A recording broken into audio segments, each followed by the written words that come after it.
All right, welcome to the day. What is it? Day 4 of the 12 days of Christmas. Let me just double check that the live stream is working in the Facebook group before I continue on. But an unorthodox way to find your niche. This is something I've talked about before. I've shared this kind of process. It works. A lot of people struggle with. Yes, it's working in the group. A lot of people struggle with the niche. So I'm going to go over and share a foolproof way to have your audience pick the niche for you. So let me dive right in. So finding a starving crowd. There's a guy years ago named Gary Halbert. And he was a copywriter, master marketer. And he asked, I think he was teaching a classroom. And he asked if you were selling a hamburger, if you were to open a hamburger stand, what benefit would you want? And some people raised their hand and said, I'd want the best ingredients. I'd want the cheapest ingredients. I'd want the best location. All kinds of different things. And he's like, you guys can have all those benefits and I'll still beat you with this one thing. And it was fine. I want a starving crowd, and he wanted people that were actually hungry for a burger. That matters more than everything else combined. So that's what we're going to focus on today, finding a starving crowd. So a niche, as you've probably most likely heard, typically it's in the health, wealth, or relationships. That's kind of just the overall. I don't really like looking at it as niche though. A lot of people teach that and I think it's way too vague and it pigeonholes you. I like focusing on a market, and a market is a group of people with a specific problem. So for example, divorced dads looking to gain confidence. So that's a specific person, a specific type of person that has a specific problem. They're down in the dumps for whatever reason. Maybe they haven't been out dating in 3, 5, 10, 15, 25 years. They don't even know how to date, so they have no confidence. So you help them gain confidence in whatever you do. Another one is new moms looking to lose the post-pregnancy weight. This is a big problem for new moms.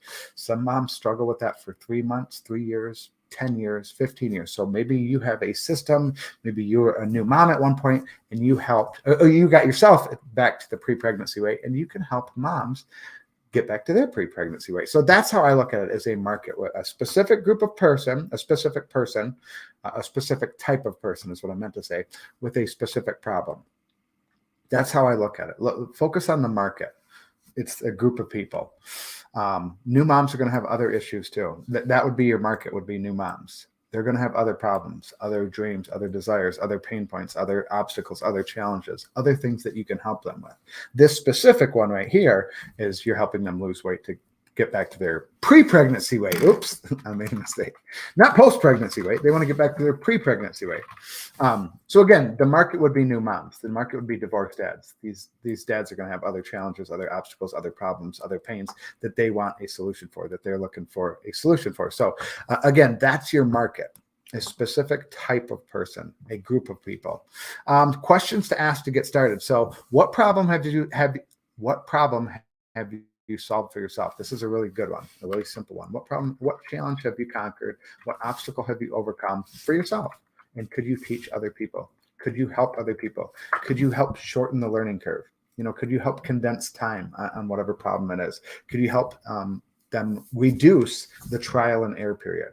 Maybe it took you 3 years to build the body of your dreams, muscles, six pack and all that.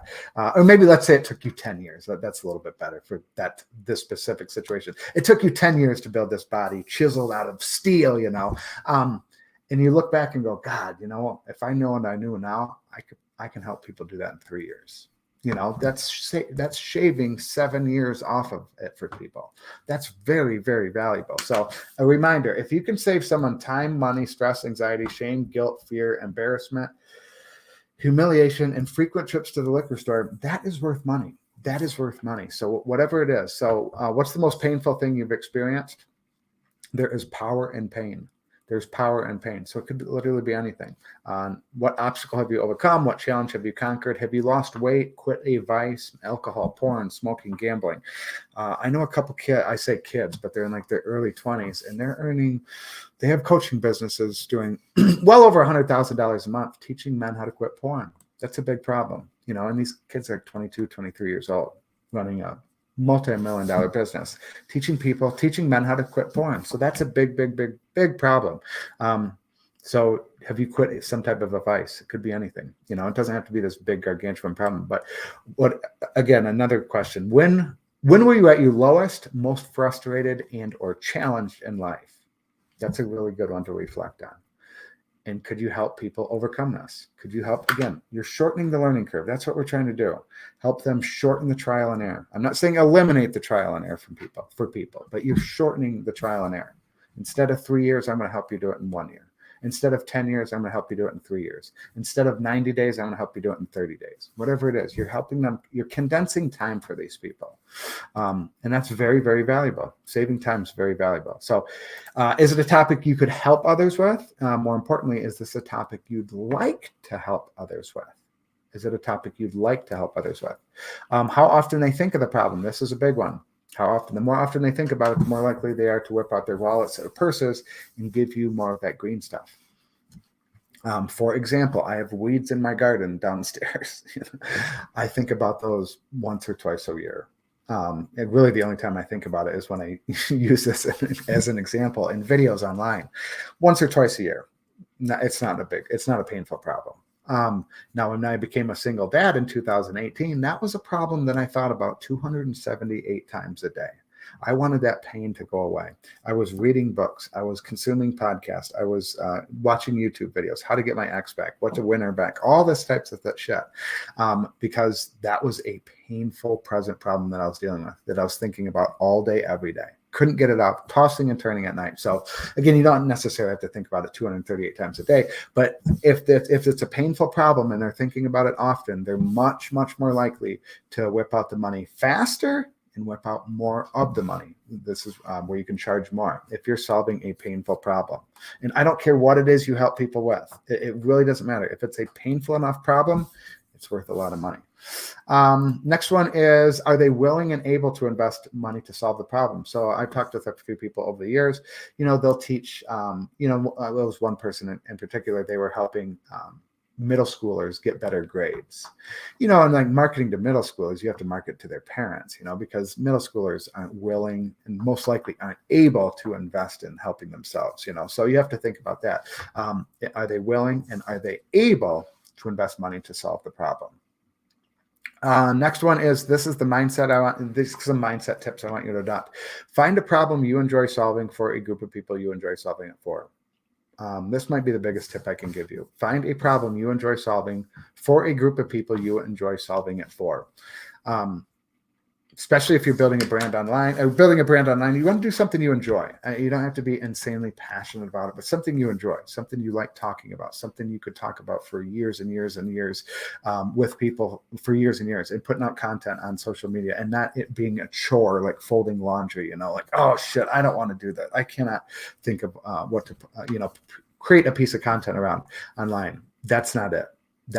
People, so find something you enjoy. That's one of the biggest pieces of things. Again, it doesn't have to, I hate that, find something you're passionate about, but something you enjoy creating content around. You're going to burn out in 3 months. That's not the topic. What do you enjoy? What do you talk about on the weekends? What do you talk about with friends? What YouTube channels do you watch? What podcasts do you listen to? What do you talk about in your spare time? What do you do in your spare time? These are all questions that you can ask yourself, again, that you'd like talking about. Next is, people are more motivated to move away from pain than they are to seek pleasure. This has been countless studies that they've done that science proves that we're more motivated to escape pain than seek pleasure. And there was a study that I read about recently, a mouse and cheese. And it was a mouse, and it had there was a mouse locked behind a door, and then a piece of cheese, I don't know, 15 feet away. And it opened the door, and it timed the mouse on the time it took him to get to the piece of cheese. I don't remember the seconds it took him to get there. And then they did another test with the same mouse. They moved the piece of cheese, but there was another thing. They released a cat.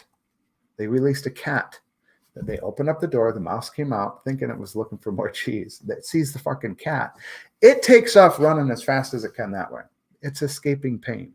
And I don't remember what the difference was, the speed of, it took him 20 seconds to get to the cheese, and it took him 0.3 seconds to run that way to get away from the cat that was going to eat him for lunch. So again, We're more motivated by pain than we are to seek pleasure. And a lot of entrepreneurs sell pleasure, sell dreams, sell goals, sell the desire, the six-pack abs, the $10,000 a month business, the soulmate, the soulmate husband, soulmate wife, or soulmate man, or soulmate woman. They sell the dream, the goal. Not to say that that's bad, but again, we're more motivated by pain. So if you can talk more about pain and the problems that your audience is dealing with, that's going to get them to take wallets and purses. So a painful problem, people are ready to, again, if it's a painful problem, people are ready to buy today, and they're ready to pay more money today. They're ready to pay more money, not just buy today, but they're willing to invest more money. So another little hack that I came up with that I tell people, I want you to commit to guiding, leading, serving, helping, teaching, motivating, and inspiring a market for 2+ years. Like, this is the mindset I want you to adopt. Is this right here? Whether you earn a penny from this or not.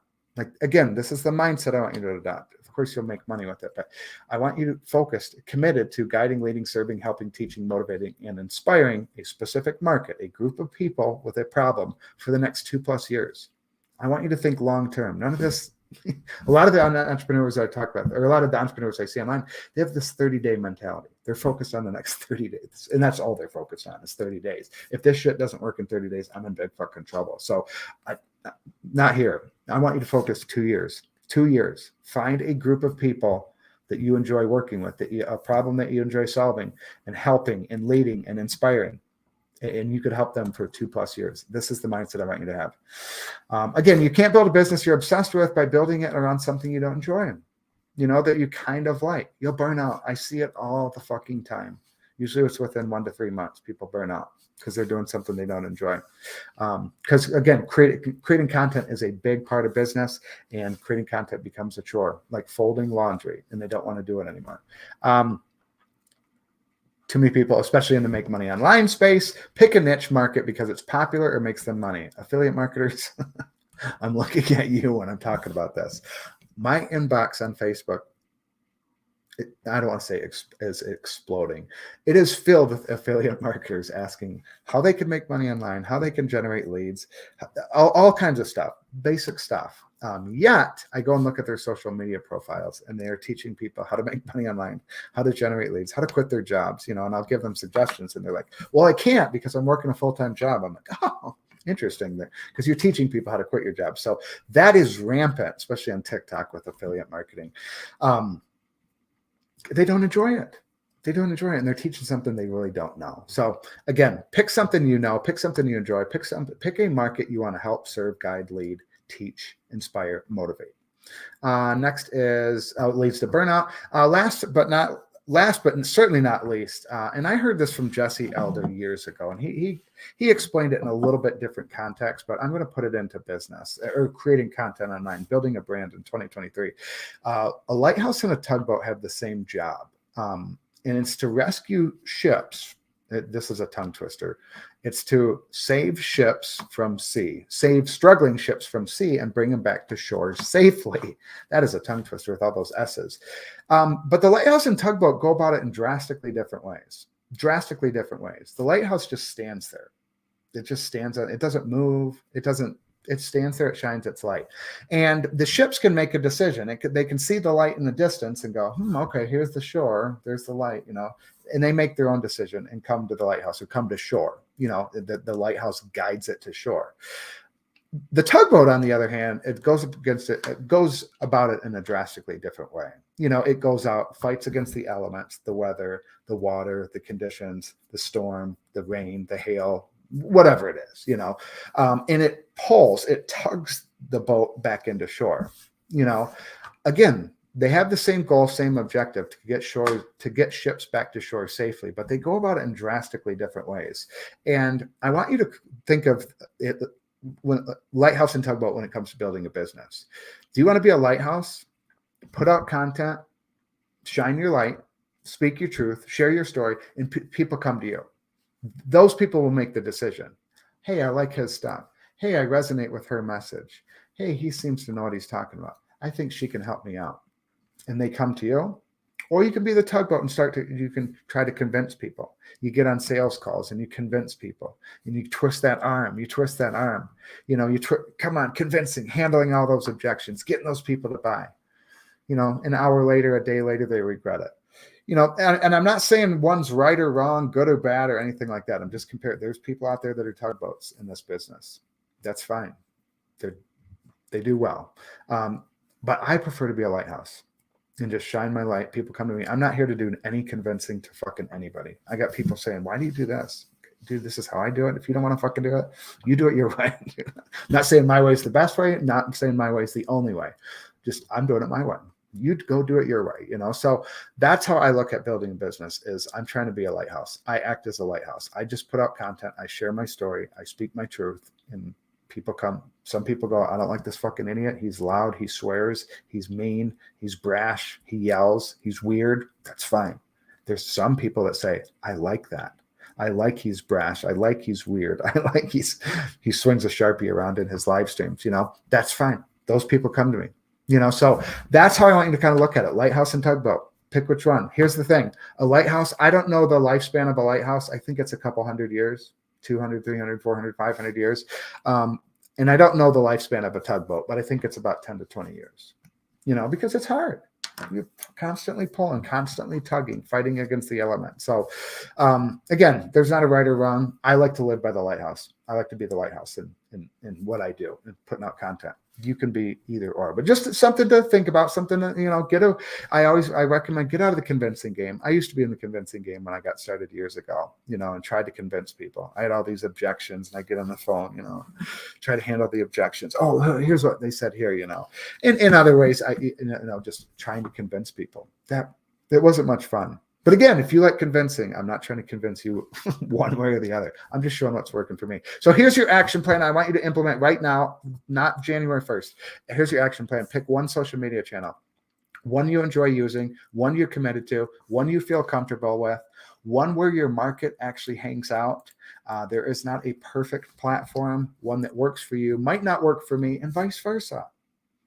One that works for you might not work for me, and vice versa. Just because I use TikTok, I'm not saying you should use TikTok. Most people shouldn't. Most people aren't good on camera. Most people shouldn't. Let's just keep it at that. Most people shouldn't use it. They're really bad on camera.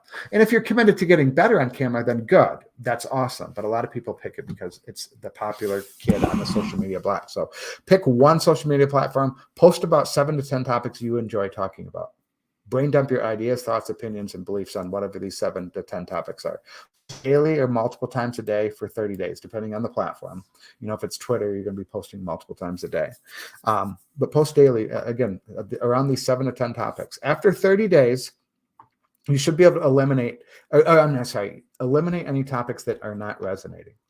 Go back through and go, you know what, when I was talking about XYZ, it didn't seem, I didn't get any messages for that, or I didn't get many messages for that. Not many people liked it. Not many people were commenting. Just seemed like it missed. My audience really isn't interested in XYZ topic. I'm going to cut it out. I'm going to eliminate it. And then dive deeper on the topics that are resonating. There's going to be certain topics that people are reaching out. Maybe they're DMing you. Maybe they're commenting you. Maybe they're sharing their beliefs in the comments. Go deeper on those topics. Go more. Talk about more of that topic. Again, people will comment on your post and shoot you DMs with questions. Every DM is an opportunity to share more about that topic. Have the conversation with the people. I talk about it. I call it the content flywheel. You put out content, which leads to conversations. Conversations leads to better content. Better content leads to even better conversations. Even better conversations leads to awesome content. And it goes in this circle and it starts moving. And that's what people say, how do you create such good content? It's like, well, I have a lot of conversations with my market. People would be like, man, your content speaks right to me. It's like you wrote it specifically for me. It's like, well, yeah, because I've had a lot of conversations, and it's just this flywheel. So use the DMs, use having conversations, use that to create better content. Just use this flywheel. Repeat this process until you have 2 to 3 topics. Hopefully ideally these 2 to 3 topics are going to be related. It's not like one is about cryptocurrency, another one is about new motherhood, and then another one is about gambling, let's say, 3 completely different topics. Hopefully there's some overlap and they're related. And this should take you anywhere from 30 to 90 days to really fine tune it. And this is how you get your audience to pick the niche for you. Even within 30 days, you might have 2 to 3 topics within 30 days. I mean, it can, like I said, it can take anywhere from 30 to 90 days. But I know some people that have done it and really get narrowed down. And I've had experienced entrepreneurs do this. I've had brand new entrepreneurs do this. If you feel like you maybe are a little all over the place with your content, a lot of people are, do this exercise. Do this exercise for the next 30 days and start putting out content around all the topics you're talking about right now. And then look back in 30 days and go, hey, I'm going to fine tune this. I'm going to narrow my focus down to XYZ topics. So that's it. That is how an unorthodox way to find your niche. Find a group of people, or find a group of, what was the little quote here? Find a problem you enjoy solving for a group of people you enjoy solving it for. That's key. That second part is really key. The group of people you enjoy solving it for, a group of people you enjoy working with, talking with, helping, leading, guiding, inspiring, motivating. That part's really, really, really important. So anyways, I'm going to wrap it up. This is day 4 of Christmas live stream. If you're looking to stop sending all the cold DMs, maybe your thumbs are throbbing. I came up with that phrase. Your thumbs are throbbing because you're sending all these cold DMs. I know some of these coaching programs talk about being in the DM a day. Holy shit. Like, who has time for 2 a day of cold messaging to strangers? The answer, there's an easier way. And the answer is better content, creating better content, and get inbound DMs. Get people interested in what you have to offer. So if you're interested in that, I'm running a group coaching program. We're starting, it's a live workshop, January 2nd to January 6th. It's a 5-day live workshop. And then you get access to a Facebook community where we're going to do weekly coaching calls for the year of 2023. So 52, 53, whatever it works out to be, 52 weekly coaching calls to help you become the obvious choice. So you get inbound DMs. So you become the hunted and not chasing people. They're coming to you. They're hunting you. They're seeking you out. They're asking for your help. They're asking for your advice. They're asking for your mentorship. We start January 2nd. So if you're interested, comment down below day 4, and I will shoot you a message with some details. We don't do any sales calls or anything. I got everything, all the details explained in a Google document. You read the Google document at your leisure, whenever you please. If it makes sense, you get back to me and say yes or no, or if you have any questions. That's it. No high pressure sales bullshit like a lot of these other motherfuckers do. We don't do that here. It's simple. I don't want to say easy. It's simple and fun. And of course, I'll teach you how to do that with the Google Doc and sell without a phone call. Now, if you like selling with phone calls, I'm not saying don't do the phone calls. I just prefer not to sell phone calls. Or with a phone call. So if you're interested in that, becoming the obvious choice, have people coming to you, seeking you out, reaching out to you. Again, drop a comment down below. Day 4. So thanks for watching. I appreciate it. Tomorrow we're doing day 5. I can't think of the topic right off the top of my head, but it'll be some other training. If you want to join the Facebook group, adamdukes.com/solo, SOLO, Successful Solopreneurs. I'm hosting all the trainings within that Facebook group. This one, I streamed it out to a couple different places to drive traffic and awareness to the Facebook group. So if you're interested in that, check that out. If you're interested in becoming the obvious choice in your marketplace, drop a day 4 down below, and I'll shoot you a DM with a couple of questions. If it makes sense, if I think I can help you, I'll shoot you over the Google Doc, and then you can read it, make a decision on your own, and we go from there. So thanks again for watching. I do appreciate it. I'll catch you tomorrow for day 5 of the 12 days of Christmas.